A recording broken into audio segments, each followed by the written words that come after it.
अभी लगभग पौने 2 साल पहले 14 अक्टूबर को मैं नागपुर गया था और नागपुर में दीक्षा भूमि जब मैं गया कोविड के दौरान तो मैं बाबा साहेब की मूर्ति की तरफ देख रहा था। तो मुझे ऐसा महसूस हुआ, मतलब मेरा दिल मेरे से ही बात कर रहा था। मुझे ऐसा महसूस हुआ जैसे डॉक्टर बाबा साहेब अम्बेडकर मुझे ये कह रहे हैं कि मैं हजारों साल की गुलामी से अपने समाज को बाहर निकाल के लाया।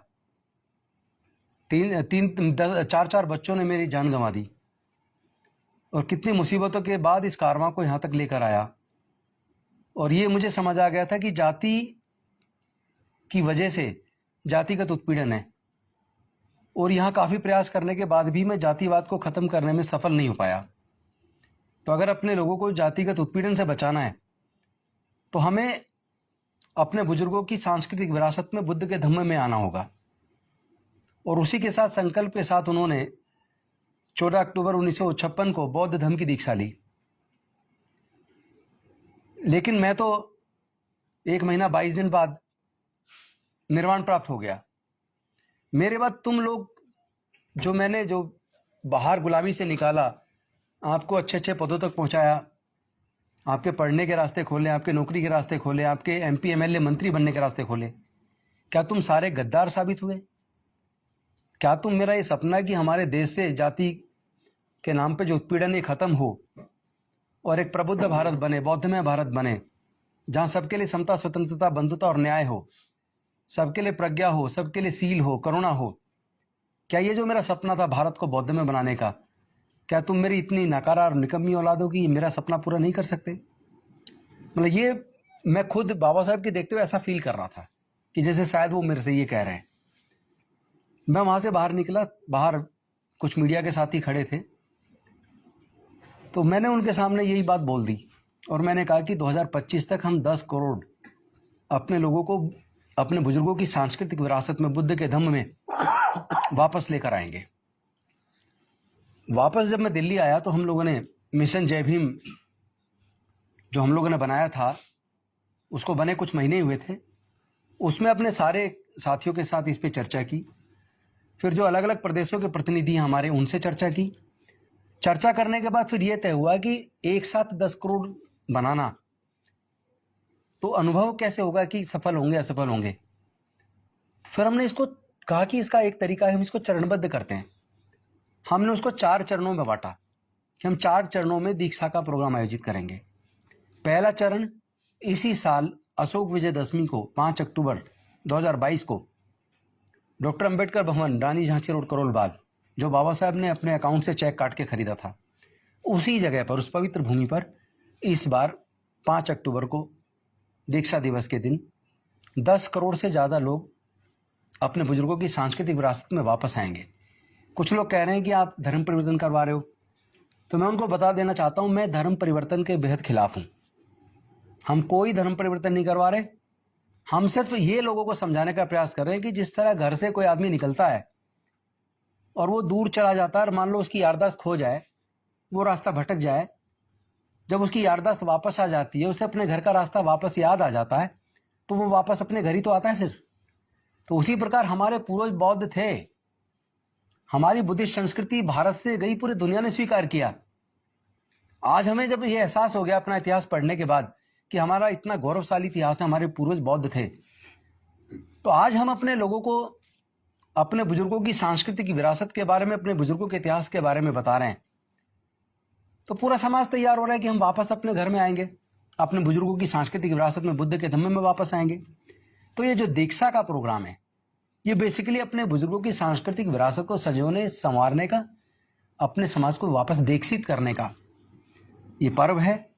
इस साल 5 अक्टूबर को 10,000 का लक्ष्य रखा था, लेकिन जैसे जैसे मैंने देखा पूरे देश में जो मिशन जय भीम के लोग और बाकी भी हमारे समाज के लोग, अलग अलग संगठनों के लोग भी कोशिश कर रहे हैं, उस कोशिश से वो 10,000 जो हमने तय किया था, वही कम से कम 30-40 हज़ार पे तो अभी तक पहुंच चुका है, जो लोग रजिस्ट्रेशन के लिए अप्लाई कर रहे हैं। गुजरात में बहुत बड़े पैमाने पे लोग दीक्षा का आयोजन कर रहे हैं। हर साल वैसे तो अशोक विजयदशमी पे दीक्षा का आयोजन होता है, भारतीय बौद्ध महासभा हर साल करती है और भी संगठन करते हैं, लेकिन इस बार अकेले गुजरात में ही 10,000 से ज़्यादा लोग कर रहे हैं, यूपी के अंदर 10,000 से ज़्यादा लोग कर रहे हैं, दिल्ली के अंदर 10,000 से ज़्यादा लोग कर रहे हैं, बिहार में कर रहे हैं, मध्य प्रदेश में कर रहे हैं, महाराष्ट्र में कर रहे हैं। तो लोग जैसे जैसे लोगों को अपने बुजुर्गों के इतिहास के बारे में पता चल रहा है, वैसे वैसे लोग वापस, क्योंकि सब देख रहे हैं कि जाति की वजह से हमारे साथ जातिगत उत्पीड़न है। आए दिन मूंछ रखने पर हत्या हो रही है, घड़े छू लेने मात्र पे हत्या हो रही है, घोड़ी पे बारात निकालने पे हमला हो रहा है, सो कॉल्ड अपर कास्ट के लड़की से शादी कर ली तो मार दिया, अभी उत्तराखंड की घटना है। तो इस तरह की जो घटनाएं ये हमें शर्मसार करती हैं, इससे दुख पैदा होता है। इसी वजह से हमने सोचा कि फिर अगर जाति में बने रह के जातिगत उत्पीड़न बना रहेगा तो फिर हम इससे बाहर निकल आते हैं, हम अपने बुजुर्गों की सांस्कृतिक विरासत में बुद्ध के दम में वापस आते हैं। इसी संकल्प के साथ हमने इसको 4 चरण में बांटा। इस साल 5 अक्टूबर अशोक विजयदशमी 2022, जिसमें 10,000 तय किए थे, लेकिन संख्या काफी ज्यादा जा रही है। अगले साल अशोक विजयदशमी 2023 को 1 लाख लोग दीक्षा लेंगे। उससे अगले साल अशोक विजयदशमी 2024 को 10 लाख लोग दीक्षा लेंगे। और उसके अगले साल जो हमारा जो टारगेट है 2025 में 10 करोड़ लोग दीक्षा लेंगे। इसकी तैयारी में हम सब लोग लगे। समाज के जो बाबा साहेब से प्यार करते हैं, जो अपने बुजुर्गों की सांस्कृतिक विरासत को बचाना चाहते हैं, हम उन सब का आह्वान करते हैं, आप आइए और अपने समाज को, अपने बच्चों के भविष्य के लिए, क्योंकि गुलामी फिर से हमारी तरफ बढ़ रही है तेजी से। गुलाम दोबारा बच्चे हमारे गुलाम ना बन जाए, क्योंकि पढ़ाई इतनी महंगी कर दी, हमसे फिर छिन जाए, हमारे बच्चे पढ़ नहीं पाएंगे भविष्य में। और रिजर्वेशन लगभग खत्म हो गया, नौकरियां हैं नहीं। तो एक तरीके से देखा जाए तो हमारे लोगों को फिर से गुलाम बनाने की जो साजिश है, हम उस साजिश को कामयाब नहीं होने देंगे।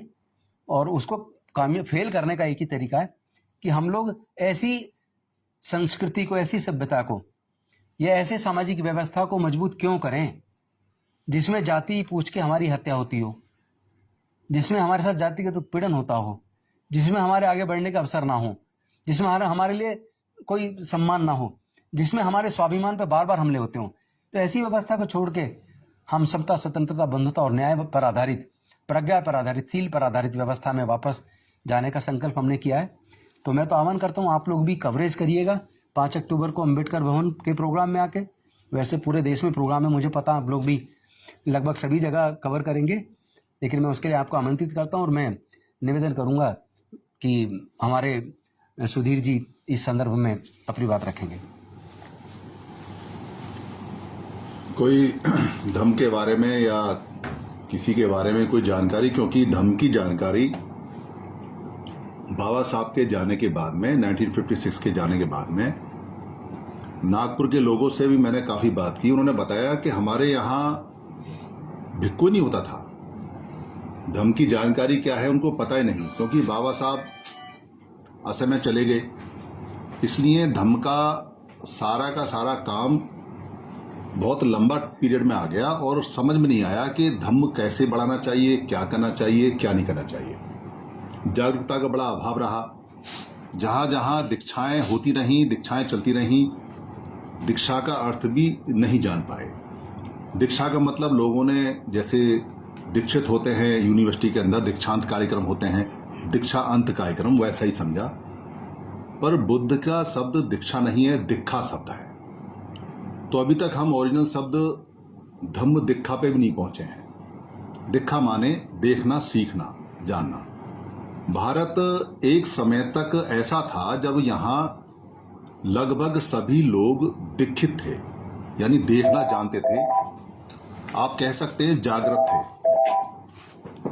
उस जागृत समय में, उस जागृत भारत में जो बुद्ध के बाद में जागृति की आभा फैली, बुद्ध की आभा फैली, तब भारत जो नाम पड़ा है आभा रथ पड़ा।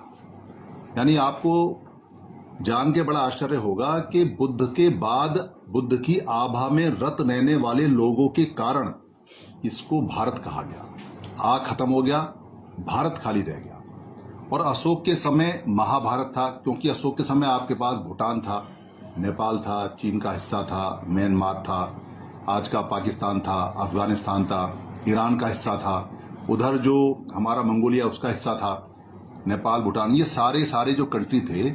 इतना बड़ा आभा रथ, यानी बुद्ध की आभा में रत रहने वाला, जिसको महाभारत, और महाभारत का रचयिता हमारा सम्राट प्रियदर्शी अशोक। यहाँ का लगभग बच्चा बच्चा दीक्षित था। उस समय धम्मिक बोला करते थे, बौद्ध शब्द नहीं था। तो सारे धम्मिक थे, सारे दीक्षित थे और सब दीक्षा में रत रहते थे और जानते थे। तो भारत ऑफिशियली जो डिक्लेयर्ड कंट्री है वो बुद्धिस्ट कंट्री है। अगर आप पूरी दुनिया में जाएंगे और पूरी दुनिया में अगर भारत की आइडेंटिटी मानेंगे, पूछेंगे, तो भारत की जो आइडेंटिटी है वो बुद्ध से चलती है। बुद्ध के अलावा भारत की कोई पहचान नहीं है। जो भारत में चीजें अलग अलग चलती हैं उनकी कोई पहचान नहीं है। ये भारत के बाहर जाने वाले लोग जानते हैं, मगर जिनको भारत से बाहर जाने का मौका नहीं मिला वो इसको नहीं जानते हैं। ये जो हमारा सिस्टम और हमारी कल्चर है ये ऑफिशियली डिक्लेयर्ड है, जो बुद्ध अशोक ने सारे पत्रों पे लिखवाई कि भारत में बुद्ध के जनित और पुराने समणों के समण संघ के जनित कार्यक्रम पत्रों पे लिखे जाएंगे, वही चलेंगे। वही संविधान था, पत्रों पे लिखा हुआ पहला समता का विधान संविधान। ये बाद में विसंविधान बने हैं। संविधान समता का विधान तभी रहा है। उस समय अशोक के समय जो डिक्लेरेशन हुआ कि ये बुद्धिस्ट कंट्री है और इसका संविधान बुद्धिस्ट जो कल्चर उस पर आधारित है, समता पे आधारित है, वही बाबा साहब ने उठाया संविधान, यानी समता का विधान। तब से लेके आज तक इस देश का डिक्लेरेशन किसी और नाम से नहीं हुआ है। आप हिस्ट्री उठा लीजिए, अगर आप हिस्ट्री के जानकार हैं, पूरे देश में कहीं चले जाइए, दुनिया में कहीं चले जाइए, कोई नहीं कह सकता कि ये बुद्धिस्ट भारत नहीं है। इसलिए वो लोग भूल गए कि ये बुद्धिस्ट भारत है, इसका कल्चर बुद्धिस्ट है, इसका जो संविधान है वो बुद्धिस्ट है, अशोक का जो संविधान है वो बुद्धिस्ट है, बुद्ध का जो संविधान है वो बुद्धिस्ट है, और हमारे संतों का जो संविधान है वो बुद्धिस्ट है। वो टुकड़ों में टूट गया। पर इसको याद कराने के लिए, इसको निकालने के लिए बाबा साहब आते हैं, और बाबा साहब जानते हैं कि हमारे लोगों का ज्ञान इतना नहीं है कि उनको मैं ये समझाऊं कि ये तुम्हारा भारत है, तुम्हारा बुद्धिस्ट भारत है, या तुम्हारे जो कल्चर है वो बुद्धिस्ट कल्चर है। इसलिए उन्होंने 22 प्रतिज्ञा के देके सीधा आदेश दिया कि आपने 22 प्रतिज्ञा मान के और भारत को फिर दोबारा से बौद्ध में बनाना है। बौद्ध में मतलब दीक्षित बनाना है, जागृत बनाना है, प्रबुद्ध बनाना है। उन्होंने प्रबुद्ध शब्द इस्तेमाल किया। प्रबुद्ध का मतलब है पूरी तरह से बुद्ध पे आधारित, बुद्धि पे आधारित। वो काम नहीं कर पाए, जैसा कि अभी नरेंद्र पाल भाई साहब ने बताया है। पर जिम्मेदारी हमारी बनती है। ये जिम्मेदारी कुछ जगह पूरी हुई, पर इसकी जानकारी आधी अधूरी रही। इसलिए इस जानकारी के अभाव में हम किसी को, सबको ये नहीं बता पाए ये आज भी बुद्धिस्ट भारत है, आज भी धम्मिक भारत है, इसका कल्चर, इसका संविधान वही है। तो बुद्धिस्ट भारत से कोई और भारत बनाना चाहे तो बुद्धिस्ट भारत को खत्म करना पड़ेगा, तो बना सकता है। और डिक्लेरेशन करना पूरे वर्ल्ड में इतना आसान नहीं है, क्योंकि भारत का जो आइडेंटिटी है वो बुद्ध से जानी जाती है और कहीं नहीं जानी जाती। बर्मा के अंदर एक एग्जाम्पल बताता हूं। जब बर्मा के अंदर पुराने समय में, अब से करीब 80 साल पहले, 100 साल पहले लोग हमारे जाया करते थे व्यापार करने, तो उनकी पूजा होती थी कि ये बुद्ध के देश से आए ईमानदार हैं, और उनके सामान को कोई खोल के चेक नहीं करता था कि ये आभा में रत रहने वाले, समता में रत रहने वाले ईमानदार लोग हैं। जितना वजन सामान का बोल रहे हैं उतना सामान ही है, कोई तोलता नहीं था। अभी हालत यह है कि पूरे दुनिया के अंदर हमारे सामान को तोला जाता है और चेक किया जाता है, क्योंकि हमारा जो कल्चर था, सिस्टम था, वो खत्म होके वो निगेटिव पे आ गया, यानी कम तोलने पे आ गया, चोर बाजारी पे आ गया, लुटेरे पे आ गया। इसलिए हमारी जो आइडेंटिटी है वो नुकसान पहुंचाई जा रही है। ये जो कदम बाबा साहब ने उठाया वो बहुत आगे बढ़ जाता अगर सब लोगों को जानकारी होती, पर अभी समय है इसका पूरे विश्व को फायदा होने वाला है अगर हम पुरानी कल्चर को दोबारा से स्थापित करते हैं। पुराने अपने लोगों को बताते हैं कि आपका कल्चर, आपका धर्म, आपका जो बुद्ध, आपका सिस्टम ये है, उसी को बताने की कवायद चल रही है। इसलिए कोई आदमी ये कहे कि हम धर्म का परिवर्तन करा रहे हैं, जो धम्मिक है उसके धर्म का परिवर्तन इम्पॉसिबल है। कोई आदमी जो पहले से बुद्धिस्ट है, जो पैदाइशी बुद्धिस्ट है और जो 2600 साल से और उससे पहले से चला आ रहा है धम्मिक होता हुआ, उसकी कल्चर को नहीं बदला जा सकता। उसका कोई धर्म नहीं है, उसका सिर्फ धम्म है। तो उसको यहाँ याद कराने की कवायद चल रही है। बाबा साहब ने भी याद कराया। बाबा साहब ने कोई ऐसा नहीं है कि कहा हो कि आप ऐसा बन जाओ, वैसा बन जाओ, कोई नई चीज है। नई चीज नहीं है, पुरानी है, देश की है और देसी है। बाकी देसी नहीं है। बाकी सारी कल्चर बाहर से आयात की हुई हैं, इंपोर्टेड कल्चर है, पर ये जो कल्चर है ये देसी कल्चर है। और इस देसी कल्चर की इतनी खास बात है कि इस देसी कल्चर को पूरी दुनिया ने अपनाया है। चीन का तो नाम ही इसके ऊपर पड़ा हुआ है। चीन को बोलते हैं चाइना, और चाइना बना हुआ है झान से। उसको झान बोला करते हैं। तो झान को पाली में बोलते हैं ध्यान, जहां ध्यान लगाते हैं उसको झान बोलते हैं। झान से चांद पड़ा है, चांद से चीन पड़ा हुआ है। तो पूरा का पूरा आभा रथ है और एक एक शब्द पाली का चलता है और एक एक शब्द बुद्ध का चलता है। हिंदी तो 80% पाली ही है, वही बुद्ध के वचन चलते हैं सारे सारे, और एक एक शब्द वही मारक है। अब सवाल ले लें। हाँ, इसलिए पूरा कर दूं। इसलिए नागपुर के अंदर बड़ी दीक्षा होने वाली है, मैं नागपुर में रहूंगा। आप लोग यहाँ दिल्ली में, क्योंकि यहाँ एक बड़ी दीक्षा होने वाली है, यहाँ रहेंगे। गुजरात के अंदर भी बताया कि वहाँ 10,000 का रजिस्ट्रेशन हो चुका है, वो दीक्षा रहेगी। तो ये दिखाने का काम, समझाने का काम पूरे देश में है, और आप लोग इसको इसी तरह से अगर करेंगे तो ये हो जाएगा। धन्यवाद। आप लोग सवाल करना चाहें तो कर सकते हैं। मंत्री जी, आपने कहा अभी कि जाति जो है वो धम्म में नहीं है, लेकिन देश भर में आप ही की तरह जो लोग तमाम लोग काम कर रहे हैं, उसमें बाबा साहब के पौत्र हैं, वो इस बात को बार बार रिपीट कर रहे हैं कि आप अपने जाति के कॉलम में, जाति और धर्म के कॉलम में बुद्धिस्ट लिखवाएं। तो क्या ऐसा संभव है कि जाति और धर्म दोनों साथ साथ चले? देखिए, कभी कभी क्या होता है कि जब सांप काट लेता है ना, तो उसको ठीक करने के लिए सांप के जहर सी दवाई बनती है। तो जाति को खत्म करने के लिए कुछ समय के लिए इसका सहारा लेना पड़ सकता है, क्योंकि अभी हमारे लोग सोचते हैं कि रिजर्वेशन चला जाएगा, तो पहले जोड़ने की जरूरत है। रिजर्वेशन वैसे तो किताबों में रह गया, पेपर पे रह गया, हकीकत में तो बचा नहीं है। नौकरियां हैं नहीं, पढ़ाई इतनी महंगी कर दी कि अब पढ़ाई भी छिन गई है। लेकिन कुछ लोग छोटे लालच में, जो बड़ा हमारा सब कुछ जो लूट गया है, उसको वापस लेने के बाद छोटे लालच में उलझे रहते हैं। मुझे लगता है आपके सवाल का यही सही जवाब है कि पहले जोड़ने की प्रक्रिया में अगर वो इस रास्ते से भी चलें, जुड़ तो जाएं। जब जुड़ जाएंगे, सच को जान लेंगे, उसके बाद वो अपने आप ही अच्छे रास्ते पा जाएंगे। गौतम साहब, आपके सवाल ले सकते जी बिल्कुल। आपके मतलब पूरे प्रेस कॉन्फ्रेंस में ये दिख रहा है कि अपने लोगों की आप घर वापसी करा रहे हैं। जी, घर वापसी ना, जो भटक गए।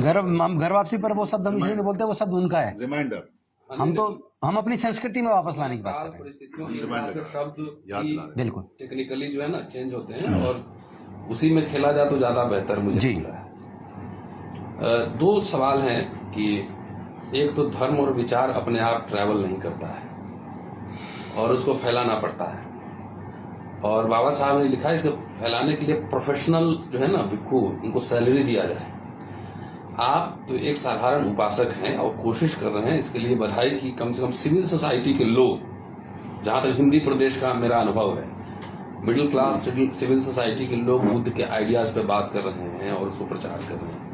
लेकिन इसको फैलाने के लिए, घर घर पहुंचाने के लिए आपको प्रोफेशनल जो भिक्खू हैं, जो मॉन्क्स हैं, उनकी जरूरत होगी। क्या अभी तो दिख नहीं रहा हिंदी पट्टी में कोई जाके और दीक्षा का प्रचार प्रसार घर घर कर रहे हैं? वो आप ही लोग जा रहे हैं, चाहे यूट्यूब पे बोल रहे हैं, उससे जा रहा है। नंबर एक। नंबर दो, बाबा साहब को कोट कर रहा हूं कि बर्मा में उन्होंने कहा था कि अब बौद्ध धर्म के पतन के बारे में भाषण दिया था 4th बुद्धिस्ट काउंसिल में, और कहा था कि कई कारण थे इसके डिक्लाइन होने के। एक तो इस्लाम का आक्रमण भी था, अफगानिस्तान तक पूरा बौद्ध था। दूसरा, ब्राह्मणों का भी आक्रमण था। तो लिखते हैं कि अब इस्लाम से हमें खतरा नहीं है, 54 का भाषण, हमें ब्राह्मणों से खतरा है। तो इस खतरे से निपटने के लिए क्या तैयारी करें? देखिए, इसमें हम 2 चरण पे काम कर रहे हैं। एक तो हम लोगों का जो अपना अनुभव है कि जो हमारे महापुरुष हुए भोजन समाज से, उन्होंने अपने अपने तरीके से प्रयास किए, लेकिन वो सफल क्यों नहीं हुए। एक तो असफलता के कारण पे हम लोग काफी स्टडी कर रहे हैं, रिसर्च कर रहे हैं। तो हमें ये समझ आया कि हमारे चूंकि परमानेंट कैडर सेंटर नहीं है, जिस तरह परमानेंट कैडर सेंटर आरएसएस के या दूसरे उनके मजहब के लोगों के हैं, ईसाई के हैं, सिखों के हैं, मुस्लिम के हैं, हिंदुओं के हैं, उस तरह परमानेंट कैडर सेंटर भारत में हमारे लोगों के नहीं है। तो हम अपना परमानेंट कैडर सेंटर स्थापित कर रहे हैं। उसका क्या कुरिकुलम होगा, क्या उसमें पढ़ाया जाएगा, कौन कौन से हमारे महापुरुष हैं, उनके जीवन संघर्ष को किस तरह से पढ़ाना है, किस तरह डिजाइन करना है, उसकी डॉक्यूमेंट्री भी बनानी है। तो सब साधन पे काम चल रहा है। एक करीब 11 प्रोफेसर्स की टीम इस पे काम कर रही है। मोटा मोटा रोड मैप तैयार हो गया है। कंस्ट्रक्शन वाला काम, उस पे भी काम चल रहा है। दूसरा, हमारे बौद्ध भिक्षु जो बने, उनको भी कैडराइज करके, उनको ट्रेनिंग देके, भिक्षु एक तो कपड़े पहनने ना चीवर धारण करने से भिक्षु नहीं होगा, उसको ज्ञान को अर्जित करना, फिर उस ज्ञान को आगे देना। मठाधीश बनने से नहीं चलेगा कि आप एक जगह कब्जा करके बैठ जाओ, और वहीं बैठ जाओ, उसको मालिक बन जाओ, उससे नहीं चलेगा। बुद्ध के धम्म में भिक्षु का काम तो विचरण करना है और ज्ञान बांटना है, ज्ञान को फैलाना है। तो ये बुद्ध का जो धम्म का जो प्रकाश है, जो सबके लिए मंगलकारी है, उसको लोगों तक पहुंचाना है। इसके लिए हमें ऐसे भिक्षु तैयार करने, उनको बकायदा पूरा एजुकेट करके, उनको पूरा कैडर देके, पूरा धम्म का अच्छे से ट्रेनिंग देके, फिर वो लोग आगे चलें। और समाज में भी हम उपासकों के बीच ऐसा संदेश दे रहे हैं कि उपासक भी समझें कि भिक्षु के खाने का, ठहरने का, मान लो 2 दिन के लिए यहाँ आया तो यहाँ कौन उपासक उनका ध्यान रखेंगे, यहाँ से ज्ञान दे के वो आगे चले गए, वहाँ कौन रखेंगे। तो हमें उपासकों के अंदर भी वो श्रद्धा भाव आना चाहिए। तो उस पर सब पे काम चल रहा है। तो मैं समझता हूँ कि आने वाले समय में आपके सवाल रिजोर हो जाएंगे। दूसरा एक खतरे की बात डॉक्टर अम्बेडकर ने की थी कि क्लियर बोले, नहीं वो बिल्कुल सच बोला उन्होंने, लेकिन उस खतरे से बचने का मार्ग एक है। हम अगर ये हमें पता लग जाए कि भाई इस पानी में बैक्टीरिया है और ये जानने के बाद भी हम उसे पिएंगे, तो फिर तो इन्फेक्शन होना तय है, फिर बचेंगे कैसे बीमारी से। तो अगर आपके पास शुद्ध पानी है, अच्छा पानी है, तो हमें अच्छा पानी उपलब्ध है तो उसे पीना चाहिए। तो इसका एक ही तरीका, जिन चीजों से खतरा है उससे तो दूरी तो बनाए। आप खतरे की तरफ बढ़ोगे तो फिर तो सर तो फूटेगा ही। उस खतरे से अपने लोग को दूर करना है। वो खतरे बिल्कुल सही हैं, दोनों खतरे हैं वो। लेकिन सर, वर्तमान परिप्रेक्ष्य में अगर हम बात करें तो एक तरफ आप लोगों को घर वापसी करा रहे हैं, बौद्ध धर्म से जोड़ना चाहते हैं, और दूसरी तरफ आपकी ही पार्टी है, जितनी भी राजनीतिक पार्टियां हैं, जब भी चुनाव की बात आती है तो लोगों को सबसे पहले मंदिरों की ओर लेकर। सॉरी, यहाँ पहले ही बात स्पष्ट हो गई थी कि ये कॉन्फ्रेंस, एक मिनट, ये कॉन्फ्रेंस समाज के बारे में, धर्म के बारे में। पॉलिटिकल क्वेश्चन पूछना उसके लिए अलग से बाइट ले लेना, यहाँ आप सामाजिक बात कर सकते हैं। मैं धर्म के बारे में पूछना चाह रहा था। धर्म जो है कोई आज की वो नहीं है, ये बहुत पुरानी है, मगर इससे लोग क्यों बिछड़ गए जो आज जो उनको जागरूक करना पड़ रहा है। देखिए, आप ये प्रूव करो कि हमारे लोग धम्म से बिछड़ गए या विमुख हो गए, और आप ये प्रूव करो कि जो घर वापसी का शब्द आप इस्तेमाल करते हो कि हम घर से बाहर गए कब हैं, घर छोड़ा कब है। हमारी सिर्फ याददाश्त फेड हुई है, हमें सिर्फ याददाश्त, हमें याद कराया है। कोई आदमी किसी को किसी धर्म में कभी भी जिंदगी भर बदल ही नहीं सकता। जो बचपन से लेकर बुढ़ापे तक जो सीखता है उसको नहीं बदला जा सकता है। और धर्म की जड़ें बहुत गहरी होती हैं, और भारत में धर्म की जड़ें दुनिया तक पहुंची हैं, सबसे बड़ी हैं। तो सुनिए, मैं बता दूं आपको। एक मुस्लिम MP मुझे मिले, आप ध्यान से सुनना, बहुत इंपॉर्टेंट है। मुस्लिम MP की बात कर रहा हूं, मेरे मित्र जामिया में रहे। वो कहते रहे कि समय बड़ा खराब है आपके लिए, आप दलित, और हमारे लिए हम मुस्लिम। वो ऐसे ही कुछ मित्र और भी लोग बैठे थे, वो पूरा आधा घंटा बोलते रहे, मैं चुप रहा। तो उनको थोड़ा खटका के बोला नहीं, तो बोले आपका क्या विचार है। तो मैंने कहा आप और हम जिंदगी में एक देश के नागरिक, एक परिवार के नागरिक नहीं हो सकते, क्योंकि आप यहाँ लोगों को कह रहे हैं दलित और अपने आप को कह रहे हैं मुस्लिम। आप मेरे को ये बताओ कि आप मुस्लिम कब से हो। अब वो सवाल का जवाब तो देना था। और मोहम्मद साहब का, जो मोहम्मद सल्लल्लाहु अलैहि वसल्लम है, उनका जो बर्थ है वो 1400 साल पुराना है। तो 1400 साल पुराने तो कोई मुस्लिम होगा, इस्लाम में आया होगा। जब इस्लाम उन्होंने बनाया है, उससे पहले वो जिस फैमिली के रहे हैं, वो ईसा की फैमिली रही है, वो ईसाई लोग रहे हैं। तो उससे पहले वो ईसा रहे होंगे, वो उनकी बात है जो यरूशलेम में चलती है। पर हमारे यहाँ जब मुस्लिम यहाँ आए होंगे तभी तो कोई मुसलमान बना होगा। कोई भविष्यवाणी तो हुई नहीं है कि वहाँ मोहम्मद साहब का बर्थ हुआ और यहाँ मुसलमान हो गए। वहाँ से कोई विचार आया, जब चला जब बने हैं। तो 1400 साल से पुराना नहीं हो सकता। फिर मैंने उनसे पूछा कि अब आप बताओ 1400 साल पहले क्या थे। मुसलमान तो 1400 साल पहले थे नहीं, और आपके माता पिता तो रहे होंगे ना ये भारत में, बिना माता पिता के तो पैदा नहीं हुए हो। कह रहे हाँ जी, तो क्या रहे होगे। तो उन्होंने कहा कि हम अशोक के समय शायद बुद्धिस्ट रहे हैं। तो ये बात मानते हो। कह रहे हाँ जी, ये बात मानते हैं, क्योंकि जब हम मुस्लिम नहीं थे तो हम बुद्धिस्ट रहे होंगे। अच्छा ये बताओ, जब बुद्ध नहीं थे तब क्या थे। अब वो फिर अगर इसका तो पता नहीं। आप सबको चैलेंज है, आप अपनी आइडेंटिटी बता दो कि आपकी आइडेंटिटी क्या। सबको चैलेंज है, पूरे भारत के जितने लोग हैं सबको चैलेंज है। आप अपनी आइडेंटिटी बताओ कि आपकी आइडेंटिटी क्या है। आपको बुद्ध से पहले, क्योंकि अधिकतर हमारे जो लोग हैं वो बुद्धिस्ट पे आकर रुक जाते हैं, पर बुद्धिस्ट से पहले नहीं बातें। बुद्धिस्ट से पहले हम लोग प्राकृतिक धम्मिक थे और हम सारे समण थे, पर भारत में एक भी वर्ण नहीं था।